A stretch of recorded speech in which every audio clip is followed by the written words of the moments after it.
parler maintenant. On va voir quelques sons pour l'auscultation, pour finir. Maintenant, écoutez avec ça. Ça, c'est quoi?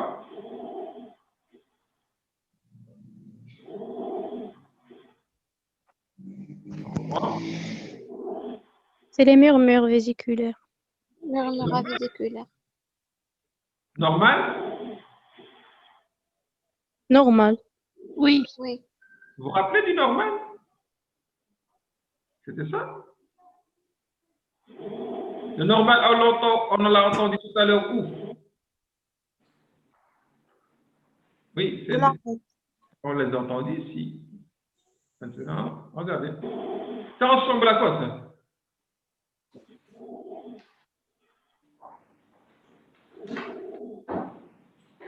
Est-ce que le temps expiratoire est le même que le temps inspiratoire?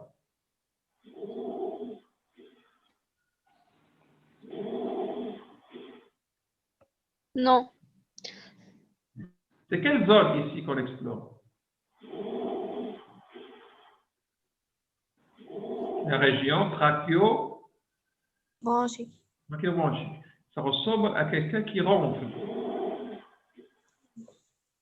Ça ressemble au ronflement ou non?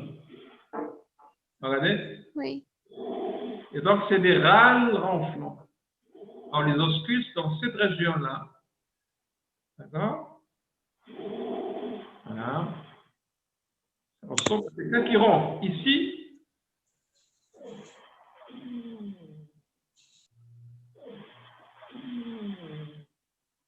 ça ressemble à quoi?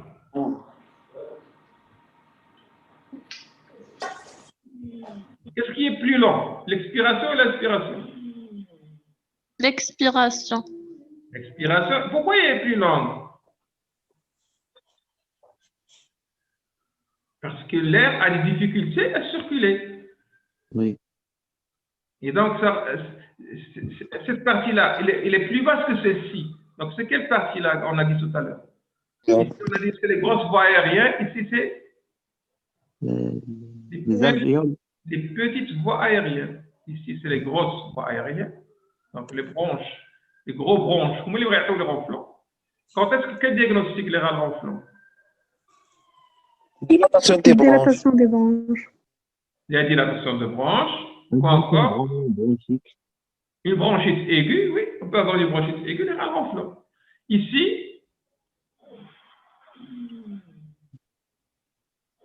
C'est l'asthme, le cours d'asthme. oui, dans quelle voie? C'est les petites voies aériennes, cette zone-là. Oui. D'accord? Les petites voies aériennes. Ça ressemble à quoi, ce son? Le sibilant. On les appelle sibilants, mais en réalité, le son, il ressemble plus à quoi? Sifflement. Sifflement. Un sifflement, ou bien, vous connaissez les pigeons? Oui. Vous avez Oui. déjà entendu le bruit d'un pigeon? Oui. Voilà, regardez. Ça ressemble ou non? Les pigeons, lorsqu'ils veulent commencer à ronronner comme ça, donc ils donnent ce bruit-là. Oui. Voilà. Et donc ça, plutôt, on va penser à un patient un asthmatique en crise d'asthme. Ici, voilà.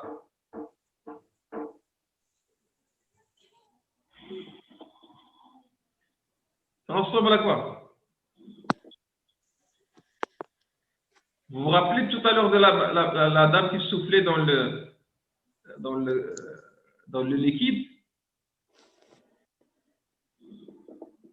Ça ressemble ou non? Le crépitant.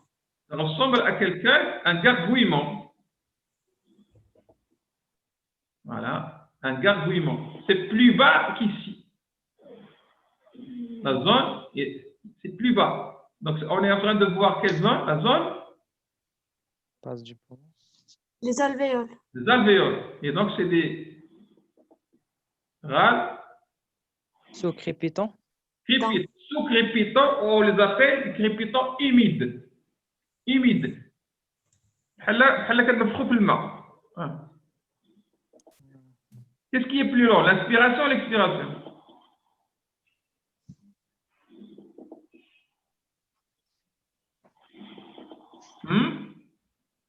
Mon inspiration. Bien sûr. L'inspiration. Donc, c'est un bruit inspiratoire. L'autre qu'on a vu tout à l'heure, c'est un bruit Expiratoire. Expiratoire. Expiratoire. Sibilant. expiratoire. Ici, c'est un bruit Inspiratoire. Inspiratoire. Inspiratoire. et qui est humide. On l'appelle râle crépitant humide. Certains l'appellent râle sous-crépitant. Maintenant, quel diagnostic il va donner ces râles crépitants humides? Quand est-ce qu'on a de l'humidité dans le poumon? L'OAP. L'OAP. Ça veut dire aigu du pont. Le crépitant humide, c'est plutôt l'OAP. Par contre, ici, entendez bien.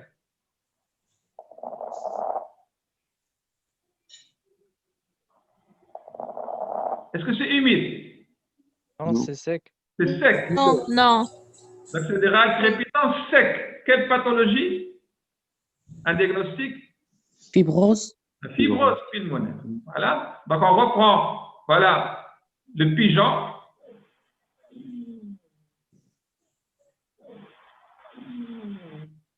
Voilà le gargouillement.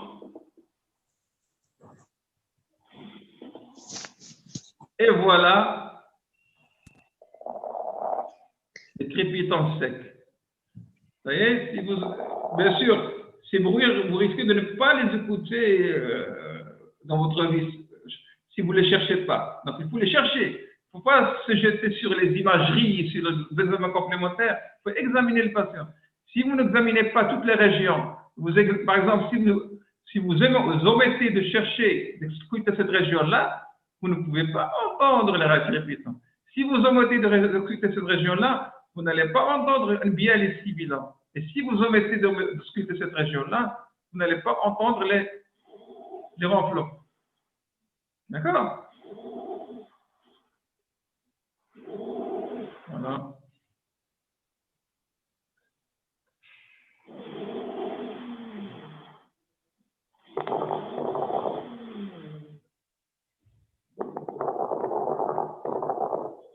Ça, c'est les vides.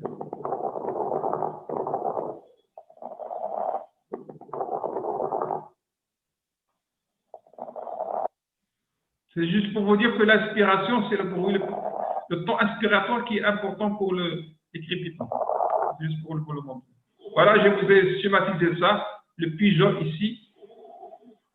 On arrête ça. Donc, le pigeon, gargouillement et crépitant sèche. Les crépitants, on les assimile secs, on les assimile à des feuilles secs ou des herbes secs qu'on est en train de brûler. Voilà, des herbes secs qu'on est en train de brûler. C'est ça les crépitants secs. D'accord? Voilà. On passe. Ça y est, on arrête ça. Voilà. Donc, toujours dans des râles, analysez le type de râle. On a vu plusieurs râles. Leur intensité, est-ce que c'est intense? Le temps, est-ce que c'est plutôt expiratoire, aspiratoire? Et le siège, pour savoir, il s'agit de quel type de râle. Voilà, les crépitants secs, on a dit que c'est plutôt l'atelectasie, mais dans la pneumonie, on peut avoir des crépitants secs. Sauf que la différence entre la fibrose et la pneumonie, c'est quoi? C'est que dans la pneumonie, c'est plutôt des crépitants en foyer, dans une zone particulière. La fibrose, c'est souvent diffus, mais prédomine plutôt dans les deux bases pulmonaires. Vous entendez? Oui. Et Oui, monsieur. l'atelectasie peut donner aussi parfois des crépitants. Les crépitants humides, c'est plutôt l'OAP, et on les appelle parfois en marée montante.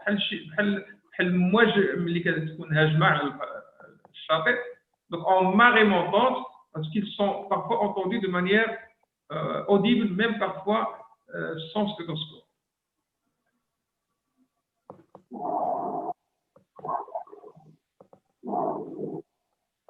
Ça c'est quoi?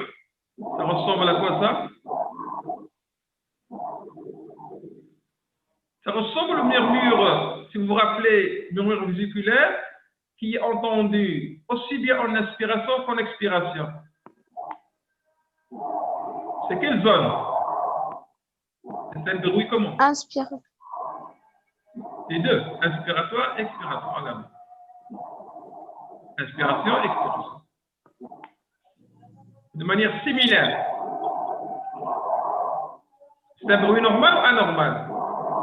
Normal. Mais quelle zone? Trachéobronchique. Trachéobronchique. Trachéobronchique. C'est un bruit trachéobronchique. D'accord? Donc c'est un bruit qu'on appelle bruit tubulaire. Bruit tubulaire. Est-ce qu'on peut avoir un bruit tubulaire anormal?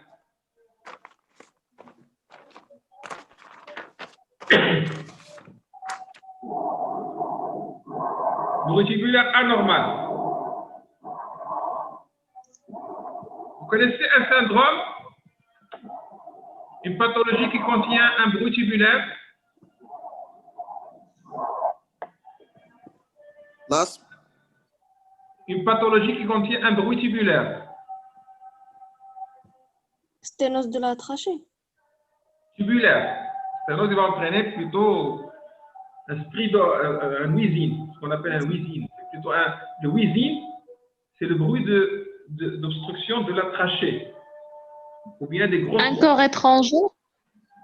Le bruit tubulaire, il est normal lorsqu'on l'ausculte dans la zone trachéobronchique, et s'il est ausculté en bas, le bruit tubulaire, si on le trouve en bas. En bas, qu'est-ce qu'il y a?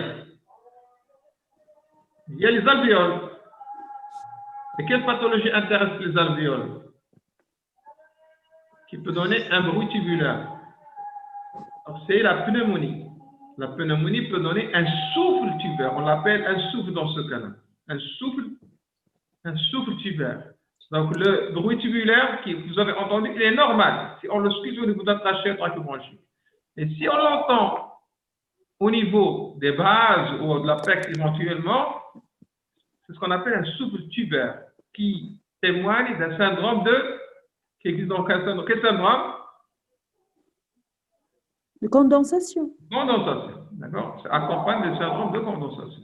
Et donc, c'est quelle pathologie? Souvent, c'est la pneumonie aiguë où on va trouver ce bruit-là. Entendez bien ce bruit-là.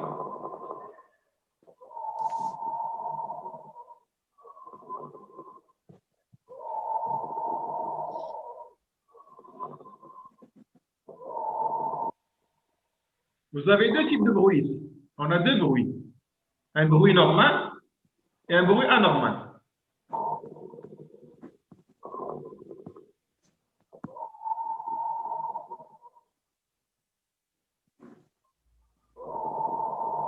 Ibrahim? Ibrahim? Oui, monsieur. On a deux bruits ici, un bruit normal et un bruit anormal. Ouais.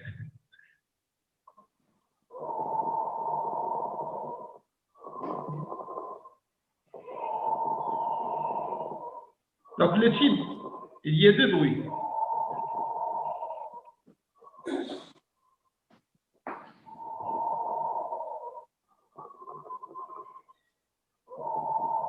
Le bruit de la fin est anormal.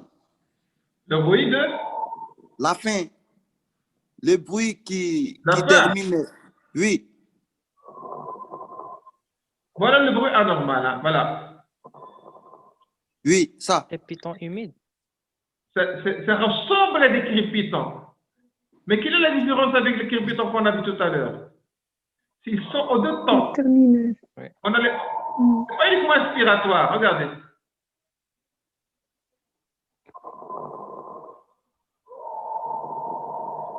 C'est aspiratoire ou expiratoire ou les deux? Les deux. Les deux. Les deux. Donc, ça donne l'impression que c'est des crépitants, mais en temps inspiratoire et expiratoire. Donc, ce n'est pas des râles crépitants. Si c'est en deux temps, ce n'est pas des râles crépitants. D'accord? C'est des sifflements. C'est ce qu'on appelle un frottement. On a l'impression que c'est comme quelqu'un qui va freiner. Regardez. Parce que quelqu'un veut faire un frein sec,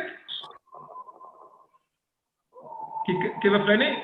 Donc, on a le bruit qui est normal, qui est le bruit tubulaire de la respiration, accompagné du bruit du crépitant, qui donne l'impression que c'est crépitant. Voilà. Donc, vous avez le souffle tubulaire, qui est normal, c'est la respiration. Mais au-dessus de ça, vous avez le souffle, la crépitation. Vous avez compris? Ibrahim, c'est clair? Oui, oui. Et donc, ici, qu'est-ce qu'on a? On a un frottement pleural qui s'appelle comme un freinage, c'est l'équivalent du crépitant, mais en temps inspiratoire et expiratoire. Et ce qui est important, c'est inspiratoire et expiratoire. Et le bruit bronchique normal qui est tubulaire associé. Et donc, c'est ça la différence. C'est le temps. C'est le temps inspiratoire-expiratoire. C'est ça qui va permettre de vous aider à différencier. Deuxième chose, qu'est-ce que vous aurez à l'examen clinique? On s'attend à quoi?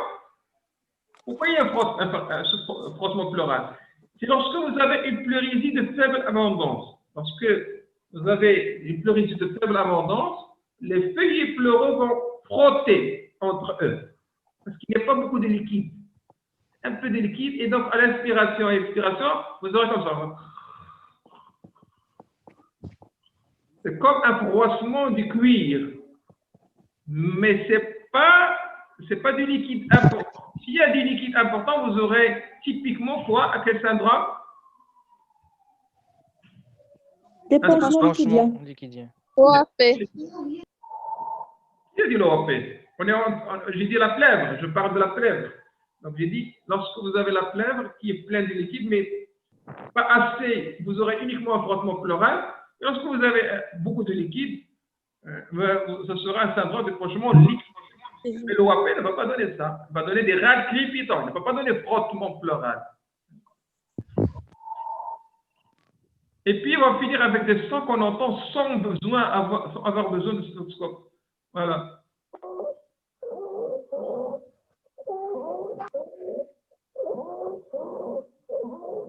Ça, c'est un bruit où?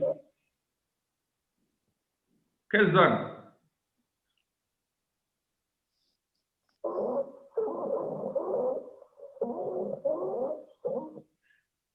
Ça, c'est pas un bruit. C'est pas un bruit avec le stéthoscope. C'est un bruit qu'on entend à distance. Le patient donne ce bruit. C'est pas l'auscultation, ça. Sans stéthoscope. C'est ce qu'on appelle le stridor. C'est un bruit laryngé. Laryngé. C'est l'ouaya. L'ouaya, c'est ça, l'ouaya, parce que c'est un problème ici, au niveau du larynx. Ça ressemble à quel animal? Le bruit de quel animal? Hein? Hein? Un dauphin. Oui, même les dauphins peuvent donner ça, oui. C'est plutôt le loup. Ouais, un loup peut donner ce bruit. Et c'est pourquoi en arabe, déjà, on dit le larynx. Mais ce n'est pas sans stéthoscope, ça, c'est audible à distance, mais c'est une atteinte laryngée, ce n'est pas pulmonaire. Il ne faut pas le mélanger avec le wheezing. Le wheezing, c'est plutôt un sifflement, c'est un vrai sifflement.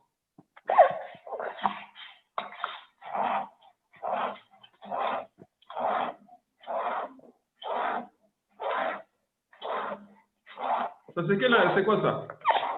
Voilà, de temps en temps, vous allez entendre un petit bruit. Regardez. Voilà. Vous l'avez entendu? Oui. C'est quoi ça? Le petit bruit que vous avez entendu qui ressemble à un sifflement. Voilà. Ça, c'est un wheezing. Voilà. Le wheezing. Est-ce qu'on a besoin de stéthoscope? Non. Le wheezing, on entend de loin. Ce n'est pas les sibilants. C'est des sifflements audibles à distance et qui peuvent être témoignés.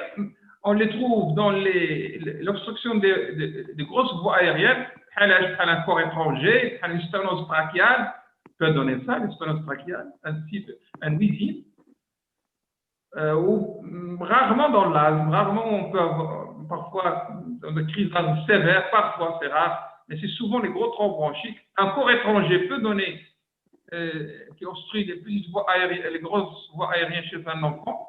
Ici, c'est un enfant. Donc, vous aurez un wheezing.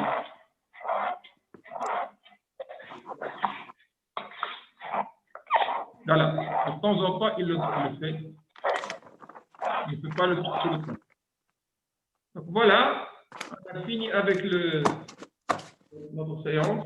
Donc, si vous avez des questions avant la fin, donc vous êtes la bienvenue. Donc, normalement, vous serez évalué sur ça après. Donc, je vais essayer de mettre l'enregistrement, le nouveau enregistrement de cette séance, donc,